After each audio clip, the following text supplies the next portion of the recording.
Tonight, we as men continue to converse.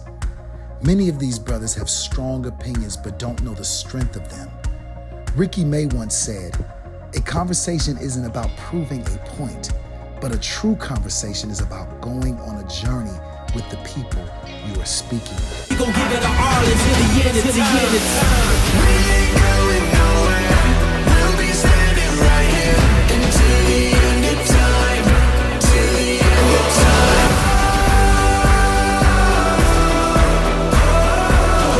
Until the end of time. Till the end of time.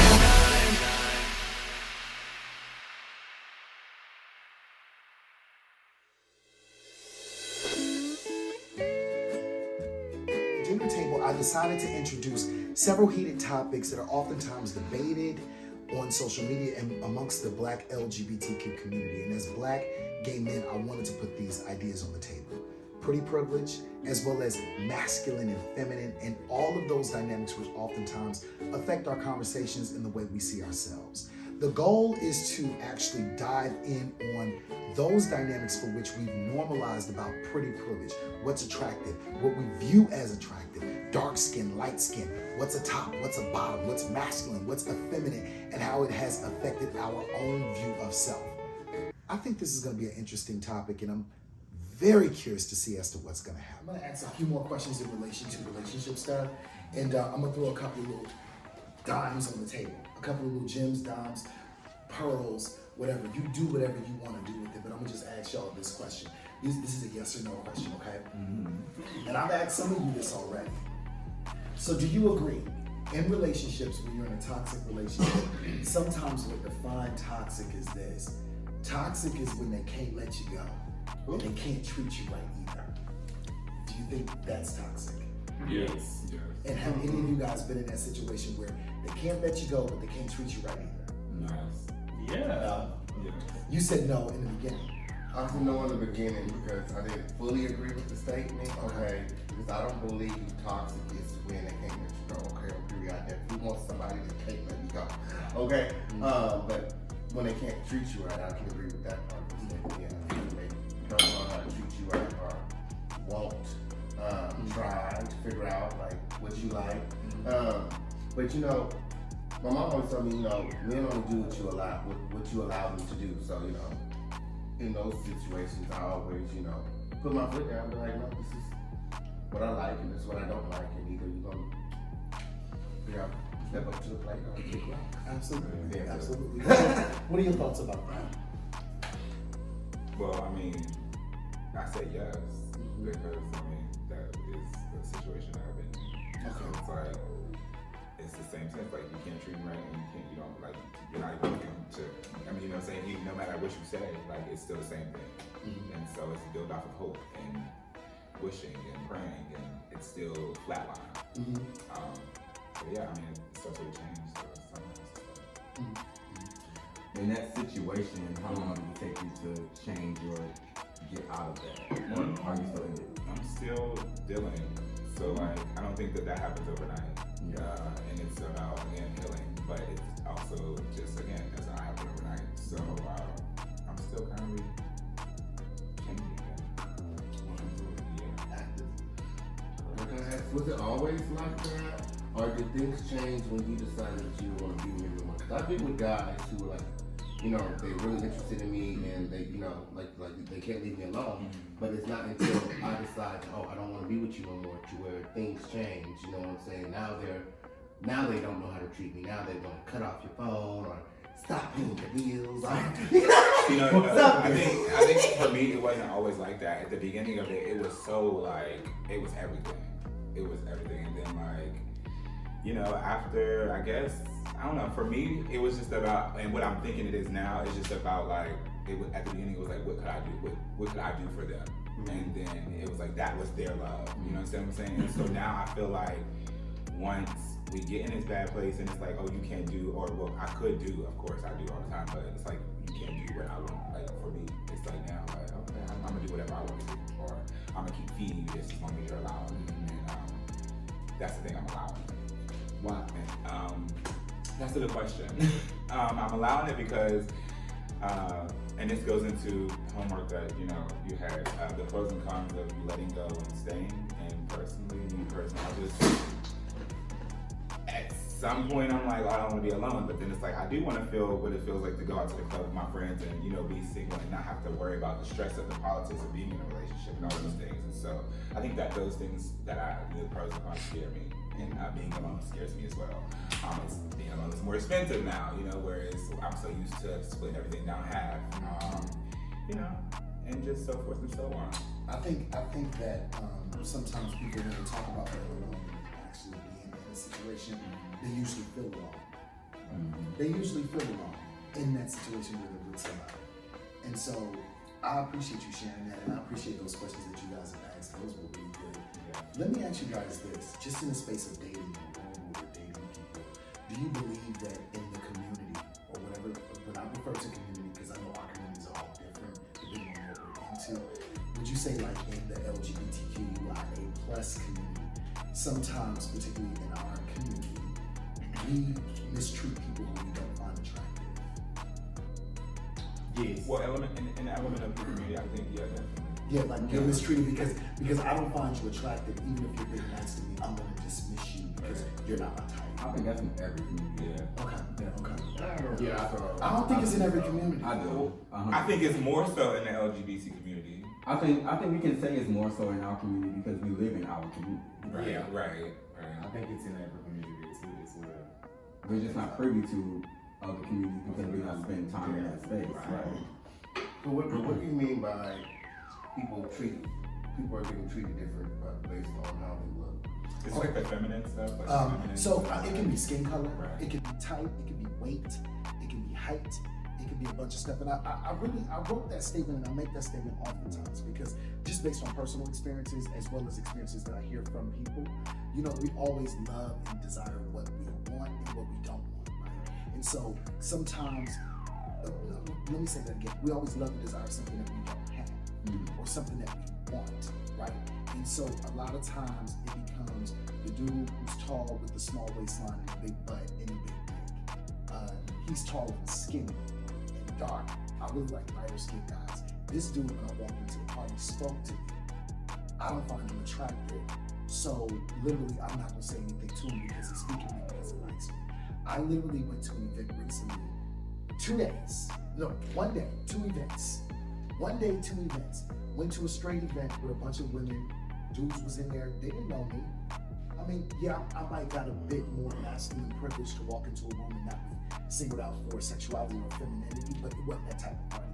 I was accepted by everybody. The people that didn't know were loving and embracing. This was a heterosexual event. What's up, brother? How you doing? So, we having a good time. What you drinking? You know, you want something to drink? You know, whatever. And then I go to an LGBTQ, well, mostly black gay men party. Walk in, it's at a house, so it's not a club. It's an intimate house, about 30 people there, cocktails in the back, we need a bottle of food. And I'm coming in, I'm like, hey, how's everybody doing? And it's like, and I'm like, whoa. And so I literally went to the back, made a cocktail, had a drink, and I'm like, hey, how you doing? I'm fine. And it's like, who's am I supposed to be here? Like, you know what I mean? So I literally stepped out for it, because I need to take this call. I stepped out for the call to move it back. I call it the pretty step out. Because if you know, pretty, And thank you for that. if you find pretty privilege, you know, you can get in the club, skip line, you know, you ain't got to pay for no drinks, you know what I'm saying? All that, most definitely. But if you ain't hitting on it, you can cut it up. It's the right. You know what I'm saying? Mostly for women.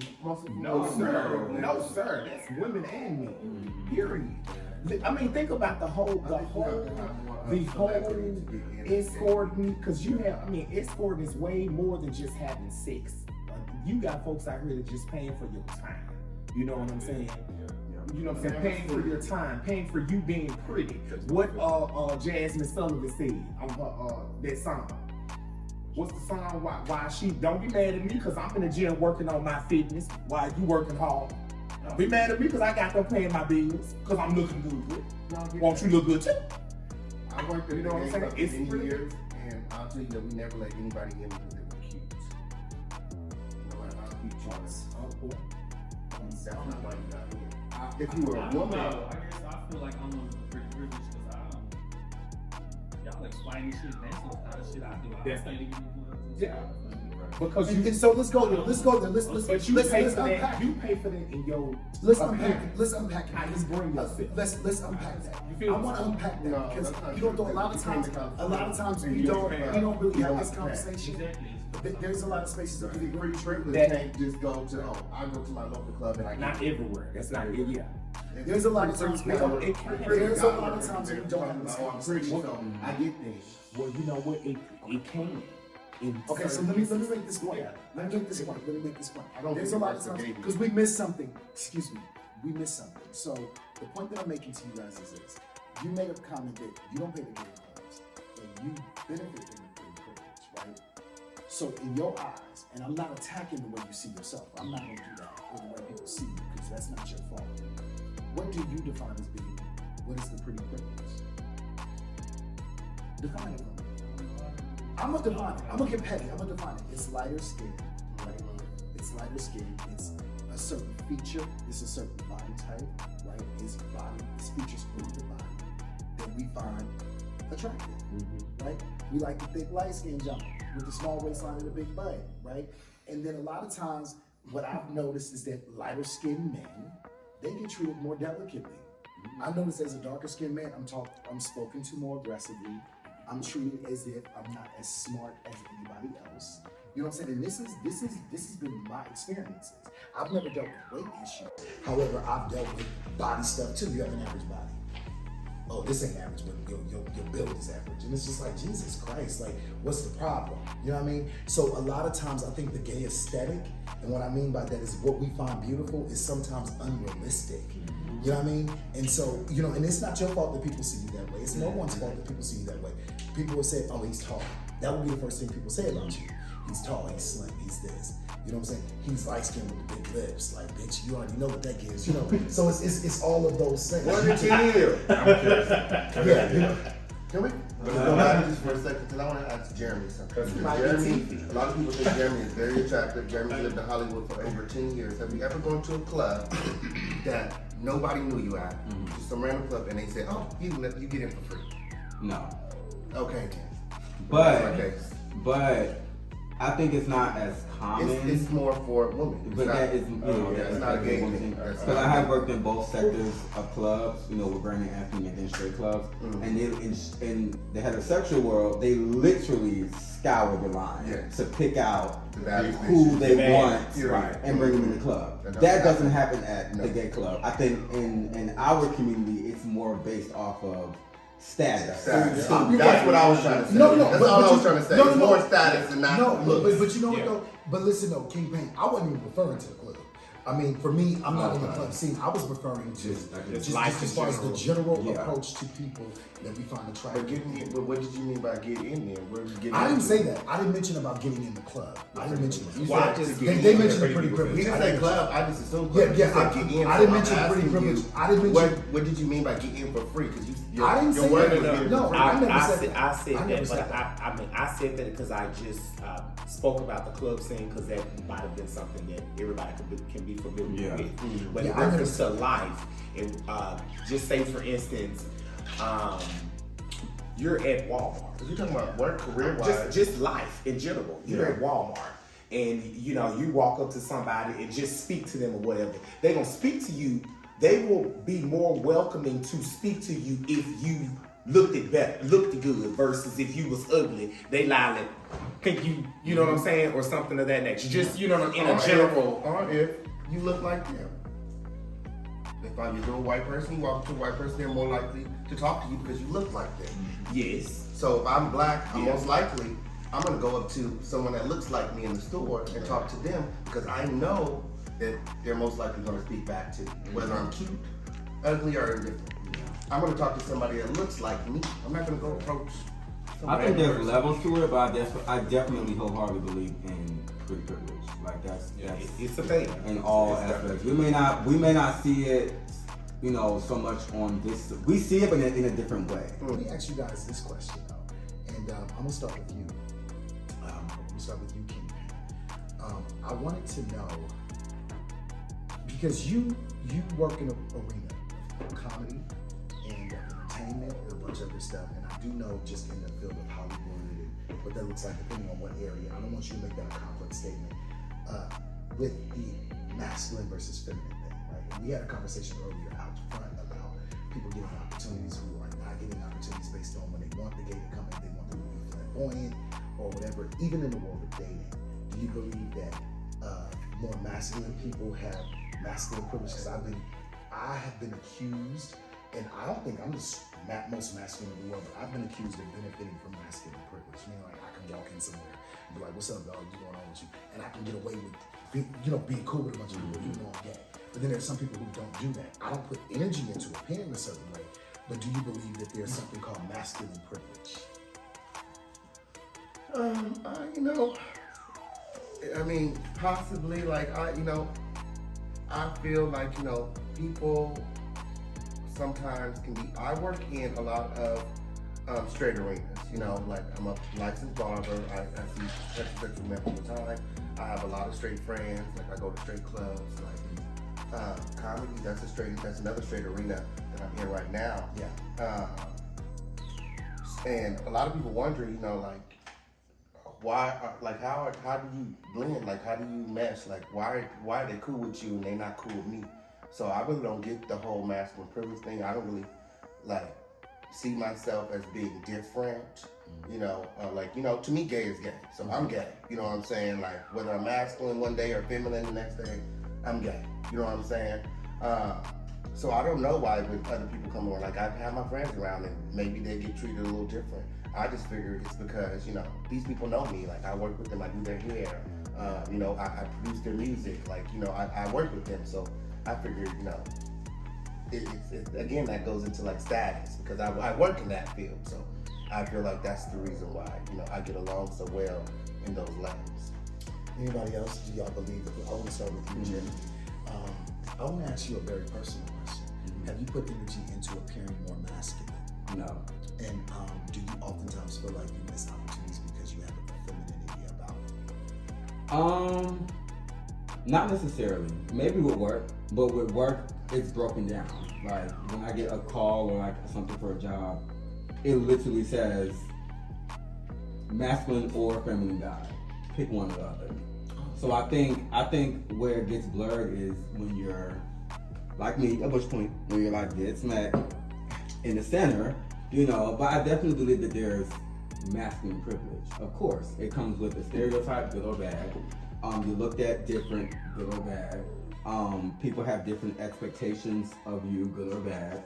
And I feel like there's more of in my opinion, for me, I feel like sometimes people, especially black gay men, we have it's more of a burden to hold on to that masculinity when that may not necessarily be who you are, but because that's more acceptable, that's more fetishized now, that's more like appeasing to other people, and it fits the idealistic of heterosexual normalities, like your relationships and stuff like that. I feel who's the top, who's the bottom? Exactly, you know what I'm saying? So, this is such a deep layer thing, but there definitely is masculine privilege and all that.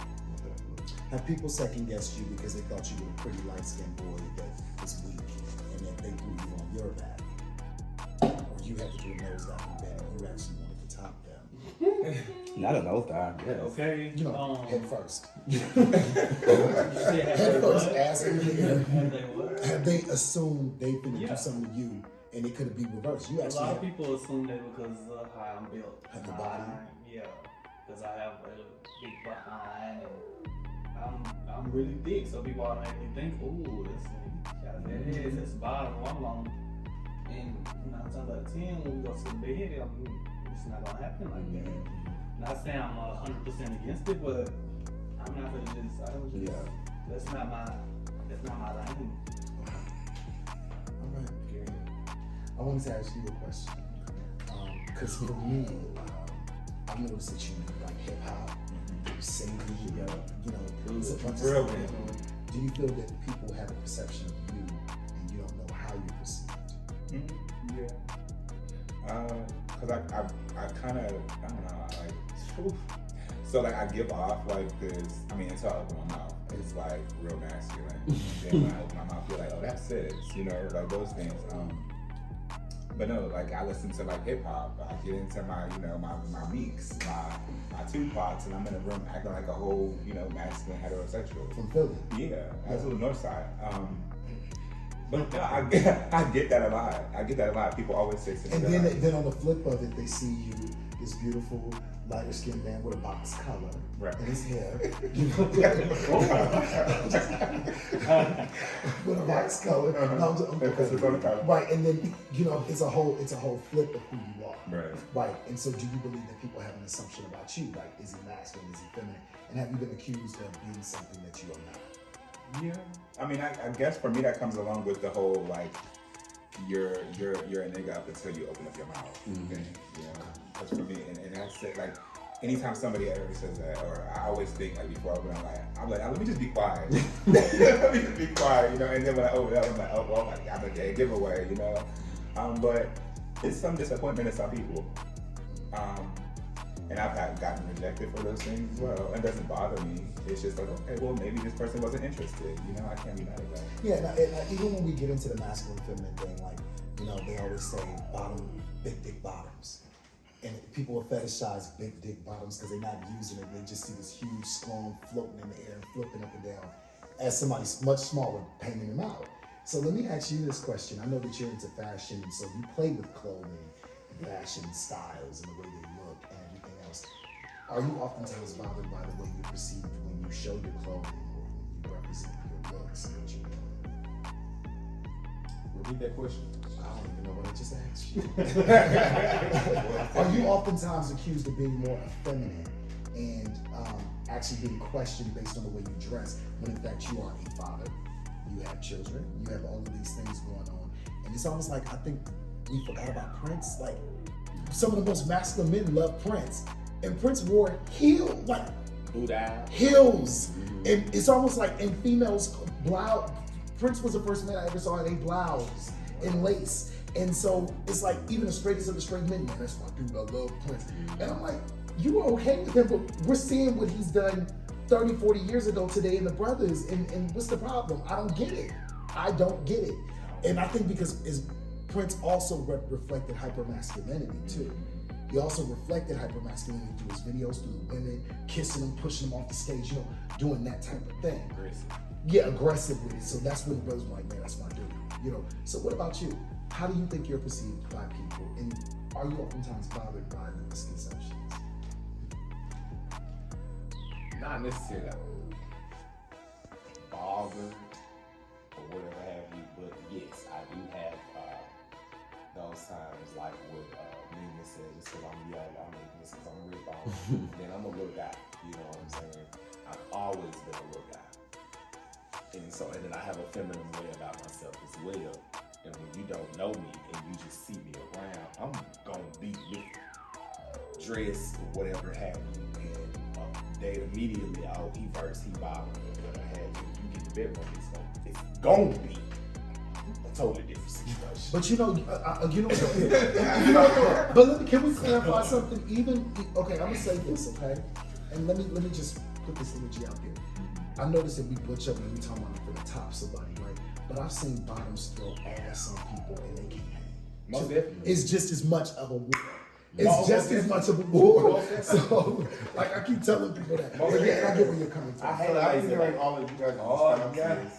I would have to say that masculine privilege is absolutely a thing. Most definitely. Because I had to think about it, while you guys were talking. I have lost jobs because of being gay.